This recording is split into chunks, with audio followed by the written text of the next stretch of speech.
Hey everyone! Today we're diving into a moment that hits hard for Grey's fans and maybe even a few reality checks about storytelling in long-running shows.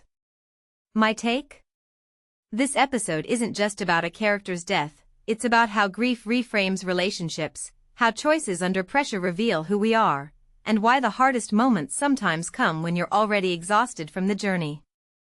I'll unpack the core ideas, add my own read, and connect the dots to bigger TV realities that matter beyond Grey's Anatomy. Katie's departure isn't just sad, it becomes a turning point. What makes this really interesting is how the show uses a hospice arc to compress time. We're watching a life, a love, and a future imagined in a few tense days. Personally, I think the show smartly pivots from medical crisis to emotional reckoning, forcing Lucas to confront not only the fragility of life but the fragility of his own decisions. From my perspective, the moment when Lucas isn't home for Katie's death isn't just plot luck, it's a deliberate narrative choice that magnifies guilt, responsibility, and the ripple effects of imperfect care. First big idea, the weight of absence at the moment of truth. Lucas rushing out to get more containers to ease her pain, only to miss the final moment, flips the power dynamics of the scene. What this really suggests is that love isn't a perfect, cinematic farewell, it's messy, imperfect, and haunted by what you couldn't control. What many people don't realize is how absence can intensify guilt more than the event itself. If you take a step back and think about it, the scene isn't just about loss, it's about the psychic toll of knowing you could have done more and choosing to act in a way that saves you from pain in the moment but not from it in memory. A deeper pattern here is how narrative focus shifts from the person who dies to the person who remains, and that shift reveals not just grief but the ethics of caregiving under strain. Second big idea, the anger as a catalyst in relationships.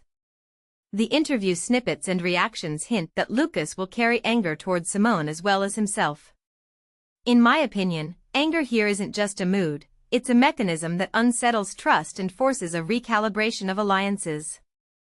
One thing that immediately stands out is how anger can propel character evolution. Lucas may have to re-examine boundaries, dependency, and autonomy in both friendship and romance. What this implies is a broader trend in serialized drama. When a traumatic event redefines who you're allowed to lean on, it exposes fragile friendships and makes room for new kinds of support or confrontation. This is not just drama, it's a mirror for real-life coping where hurt people lash out before they heal. Third big idea, Lucas's discovery of himself through the ordeal. The actor's comments point to new facets, his passion, tunnel vision, and extraordinary capacity for care.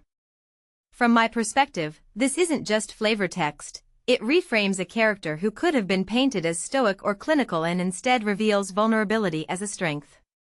What makes this really interesting is how the show threads professional dedication with personal vulnerability, suggesting that love and career aren't competing forces but intertwined destinies.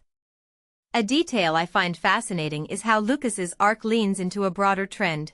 When amidst crisis, people learn what they truly value, which can redefine future choices about relationships and life plans. Fourth big idea, the Bailey-Lucas bond as a barometer for growth. The storyline nudges them to a deeper teamwork level, moving beyond just doctor-patient dynamics to genuine personal insight. What this really suggests is that shared trauma can either corrode or cement professional bonds into genuine camaraderie. If you look at it through a meta lens, it's a commentary on workplace relationships under pressure. The same people who fight together also connect on a human level when the stakes are existential. From my point of view, that growth is the show's quiet thesis, that healing is communal as much as it is individual. Deeper insight, where this leaves the broader Grey's universe. The episode highlights a recurring pattern in long-running dramas. The most devastating turns often catalyze the most meaningful character shifts and future plot threads. A big question this raises is how the hospital will respond to personal breaches of trust and the emotional fallout that will echo through staff rooms and corridors. In my estimation, the real story isn't just Katie's death but the cascading effects on relationships, hospital politics, and the residents' evolving sense of purpose. This isn't merely about tragedy, it's about resilience, accountability, and the messy path to moving forward when the emotional world feels broken. Closing thought, what does this mean for fans watching week to week? It's a reminder that serialized drama thrives on human fragility and the stubborn persistence of care. What this episode invites us to do is sit with the discomfort, question our judgments about who deserved what outcome, and consider how we replenish our own support networks when someone we love becomes unreachable. Personally, I think this is the kind of moment that sticks with you long after the credits roll, because it reframes what we root for, not a perfect ending, but a real one where characters reckon with consequences and still choose to show up for each other. If you're a fellow Grey's watcher, I'd love to hear which moment hit you hardest and why. Do you think Lucas's path forward is about forgiveness, or is it about redefining what it means to care for someone you've lost? Leave a comment with your take, and let's unpack how this tragedy reshapes the season's ultimate message.